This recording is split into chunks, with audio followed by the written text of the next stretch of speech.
घर में यदि क्लेश उत्पन्न हो जाता है, आपका धन, आपकी प्रॉपर्टी, आपकी जमीन, आपका प्लाट, आपका दुकान, आपका पैसा यदि किसी ने कब्जा कर लिया और छोड़ नहीं रहा, प्रत्येक अमावस्या के दिन पीपल के वृक्ष के नीचे जाकर 2 दीप लगाइए घी के।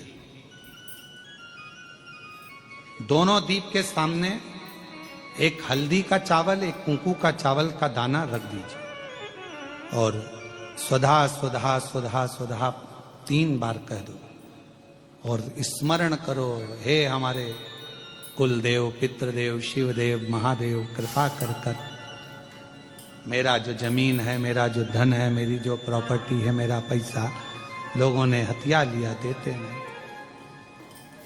अपना गोत्र बोलकर स्मरण कर कर बाबा मेरा धन मुझे वापिस ला कर दो।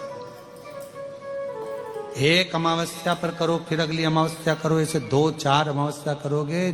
जिसने ले रखा है वो खुद सोचेगा कि मुझे क्या हुआ, कि मुझे देना है, उसका पैसा चुकाना है, धन रखेगा नहीं। पितृ स्वधा का नाम स्मरण करते से, जब हम सुधा सुधा सुधा सुधा कहते हैं, पितृ उसको स्वीकार करते हैं। जैसे अग्निदेव की धर्म पत्नी स्वाहा, क्या है, जम के बोलो जरा, स्वाहा। जब हम यज्ञ करते हैं, सांकल्य देते हैं, ओम वैष्णवे स्वाहा, स्वाहा बोलते से ही अग्नि देवता की धर्म पत्नी उस भाग को देवताओं को देती है। उसी तरह तर्पण, तिलांजलि, पिंड, तर्पण आदि जितने भी हम पितरों के लिए कर्म करते हैं, उसमें हम स्वधा स्वधा बोलते हैं। जब स्वधा बोलते हैं तो वो स्वधा पितरों को भाग देती है और पितरों से कहती हैं, ये मेरा बेटा दुखी है, इसको ये तकलीफ है, इसको ये कष्ट है, तुम इसका ये कष्ट पितृदेव मिटा दीजिए, महादेव की आज्ञा है, इसको सही कर दीजिए। करते हैं, श्रेष्ठ करते। ओम जयंती मंगलाकारिणी भद्रकाली कपालिनी दुर्गा क्षमा शिवा स्वाहा स्वधा नमोस्तुते। ओम जयंती मंगलाकाली भद्रकाली कपालिनी दुर्गा क्षमा शिवा धात्री स्वाहा स्वधा नमोस्तुते। स्वधा का उच्चारण हमको सुख प्रदान करता है, स्वधा का उच्चारण हमें संपदा प्रदान करता है। अगर किसी व्यक्ति के जीवन में खो गया, कर्जे में डूब गया, कर्जा बहुत हो गया, पैसा चले गया, गाड़ी चली गई, मकान चले गया, सब गिरवे रखा गया, सब कुछ समाप्त हो गया, उसको प्रत्येक प्रदोष को, प्रत्येक अमावस्या को घी का दीप किसी भी पेड़ के नीचे, ये 5 वृक्ष बताए हैं पितृभाव के, उन 5 वृक्ष में से कहीं पर भी बड़, पीपल, आंवला, शमी, बेलपत्र आदि 5 वृक्ष में से किसी भी वृक्ष के नीचे प्रज्वलित करे और काम ना करे, उसका कर्जा चूकता ही है। 4 महाराज शिव का उच्चारण। और हे शंभु सरकार तेरी महिमा परंपार, तू जग का पालनहार, भोला कितना सुंदर हो, तुम कितने सुंदर हो।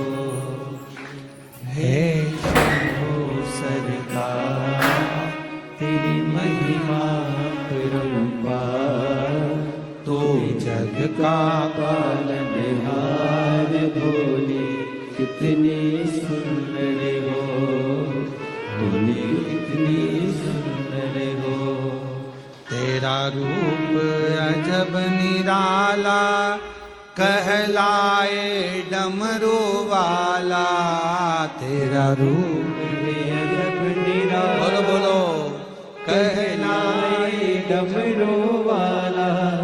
तेरा तेरा रूप है अजब निराला, कहलाए डमरू वाला, कानों में बिछुअन माला, आँखों में तेज निराला, माथे पे चंद्र चंदा, माथे पे सोहे चंदा, तुमसे ही जगत का सार।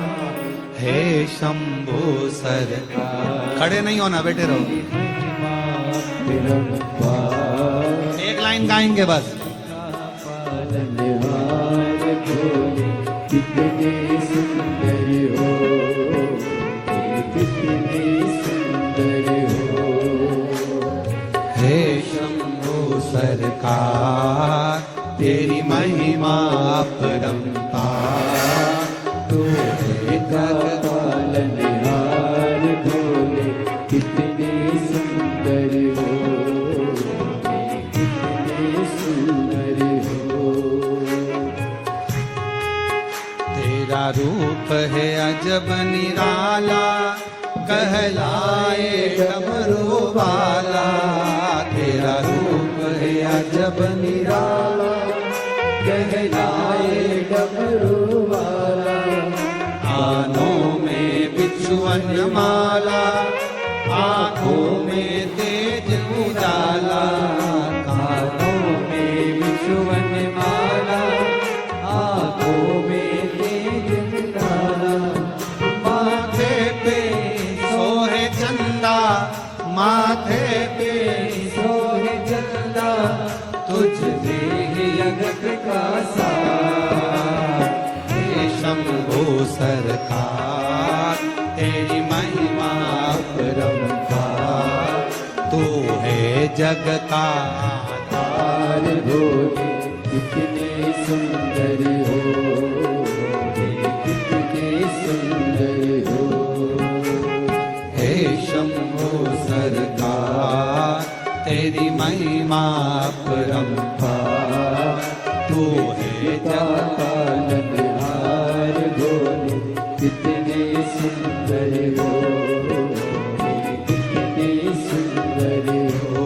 ओ भोले कितने सुंदर हो, ओ भोले कितने सुंदर। हार हार। बड़े भाव से बाबा को प्रार्थना करिएगा। श्री शिवा नमस्तु, श्री शिवा नमस्तु, श्री शिवा नमस्तु, श्री शिवा नमस्तु, श्री शिवा नमस्तु, श्री शिवा नमस्तु। भोला सब दुख काटो ओ भोला, सब दुख काटो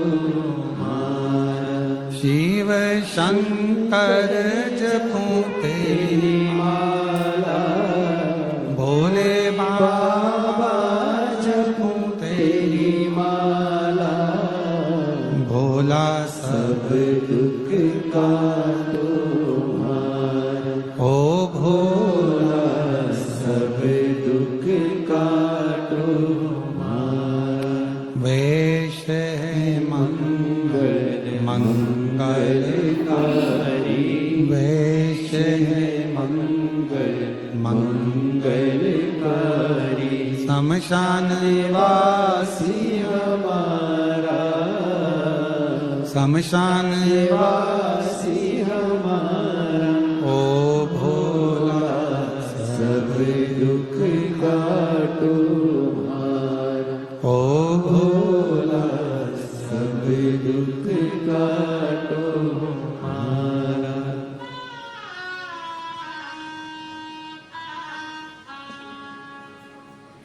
बाबा देवदेव महादेव भगवान शिव घड़दानी त्रिकालदर्शी कैलाशी अविनाशी भगवान शंकर त्रिकालदर्शी करुणा सागर शिव की कथा करो। सुधर्म नाम के ब्राह्मण की 2 धर्म पत्नी थी, एक का नाम था सुदेहा, दूसरे का नाम था घूष्मा। सुदेहा के बेटा नहीं था, संतान नहीं थी, घूष्मा के संतान थी। पहली औलाद हुई, संतान हुई, तो उसने अपने पति के कहने पर सुदेहा को वो संतान घूष्मा ने दे दी। सुदेहा ने उसको पाल पोस कर बड़ा कर। सुनिए ना कथा सबने, आप तो कृष्णेश्वर के हो तो सुन के रखे होगे, बल्कि तुम्हारे यहां कोई मेहमान आता होगा तो उसको भी सुना देते हो।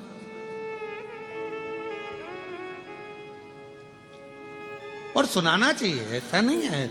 हम हमारे यहाँ के बच्चों का नियम है। हाँ, हमारे यहाँ छोटे छोटे बच्चे जो होते हैं ना, तो वो कोई भी मौसी आई ना तो सबसे पहले उनकी जो प्रिय चीज है ना वो सुनाते हैं।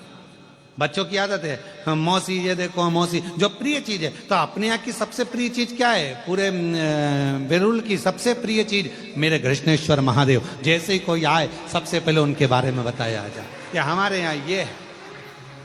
पर हमारे यहाँ उल्टी रीति करती।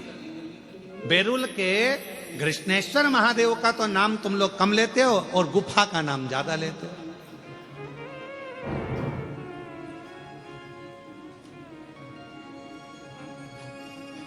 नहीं, हमारी बात का थोड़ा सा किसी न किसी को बुरा लग सकता है, और लग जाए तो लग जाए।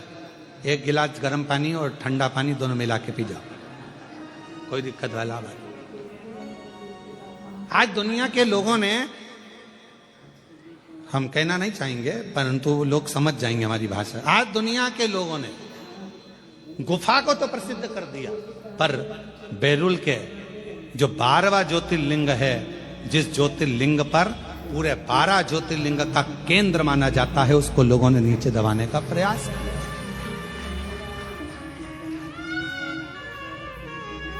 दबाने का प्रयास किया। कितने सारे ज्योतिर्लिंगों का दर्शन करिए आप। और मेरे को उम्मीद है कि आप जितने बैठे हो, जितने भी आस्था चैनल पर सुन रहे हैं, जितने फेसबुक यूट्यूब पर कथा को श्रवण कर रहे हैं, और जितने यहाँ बैठकर कथा श्रवण कर रहे हैं, आप सब 12 ज्योतिर्लिंग में भ्रमण कर कर आइए। सारे ज्योतिर्लिंगों में जाकर देखोगे आपको खड़े रहना पड़ रहा है, जाना पड़ रहा है, भीड़ लग रही है, व्यवस्था ऐसी है वैसी है, ये हो रहा है वो हो रहा है। और यहाँ क्यों? क्योंकि हम लोगों ने बेरुल के ज्योतिर्लिंग को, कृष्णेश्वर बाबा को तो हमने प्रसिद्ध करने का प्रयास ही नहीं किया। हमने तो केवल पोथी पुराण में उनकी प्रसिद्धता है, उनको पोथी पुराण में वर्णित है कि 12वां ज्योतिर्लिंग है। पर हम सबको बताएं, हम अपनी सोशल मीडिया से, हम अपने मोबाइल से, हम अपने इंस्टाग्राम से, जनमानस में, जब बेरुल के कृष्णेश्वर बाबा का दर्शन करने के लिए आप मंदिर के अंदर जाएं, एक प्रयास करो, अपने साथ में एक मोबाइल ले जाकर मंदिर के प्राचीन शिखरों का, जैसे एलोरा में जाने वाले एलोरा की गुफाओं का प्रचार करते हैं, एलोरा की गुफाओं को दर्शाते हैं, वैसे हमारे कृष्णेश्वर बाबा के प्राचीन शिखर का, प्राचीन शिलाखंडों का, प्राचीन शिवालयों का, उसका एक एक चीज का दर्शन अवश्य करो। और इसकी शुरुआत कोई दूसरा नहीं करेगा। हम प्रयास करेंगे कि हम भी 2 दिन के अंदर हम भी बेरुल के कृष्णेश्वर महादेव की एक एक शिला का वर्णन वहीं पर रहकर ऑनलाइन करने का प्रयास करें। इसकी शुरुआत हम करें।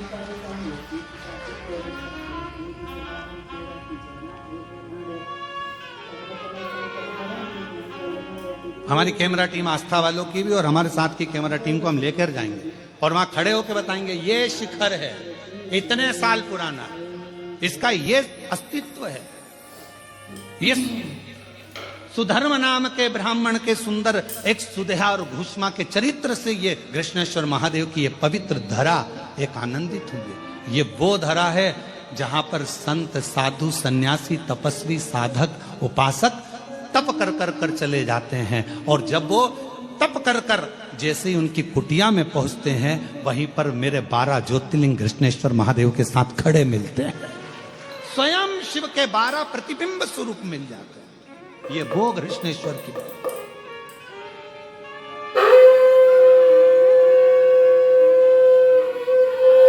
हम लोग भूल जाते हैं। तुम सबकी आदत है कि नई बहू आती है तो पुरानी पर ताने कसे जाते हैं। बेटा तू कर सकती थी, ये तो छोटी है ना, इसमें तो अक्ल नहीं है। नहीं, दोनों की महत्वता रखिए। हम मना नहीं करेंगे कि आप गुफाओं का प्रचार ना करिए, आप ये ना, परंतु साथ में हमारे कृष्णेश्वर बाबा का जो संपूर्ण विश्व का केंद्र है, जो सबके दिल में निवास करता है, ऐसा कृष्णेश्वर महादेव का ज्योतिर्लिंग है, जो ज्योतिर्लिंग की ज्योति जीवन में सुख प्रदान करती है। उसके सही नियम आना चाहिए, उसके सही क्रम आना चाहिए।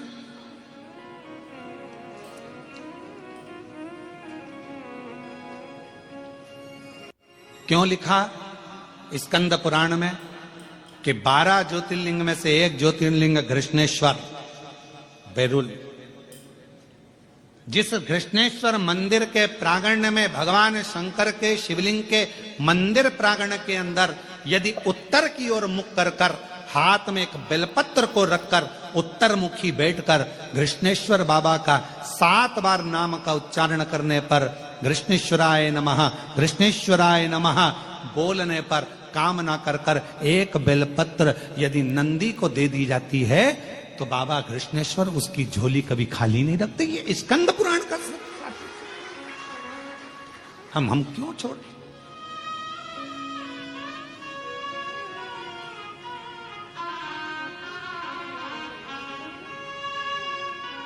ये वो कृष्णेश्वर बाबा हैं जो प्राण वापस दे देते हैं।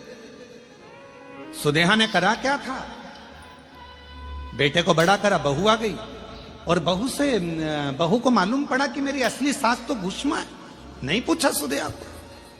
सुदेहा ने, बेटा सो रहा था, तलवार से काट काट के टुकड़े कर कर कपड़े में बांध कर फेंक दिए एक तालाब के अंदर, एक कुंड के अंदर, एक बावड़ी के अंदर।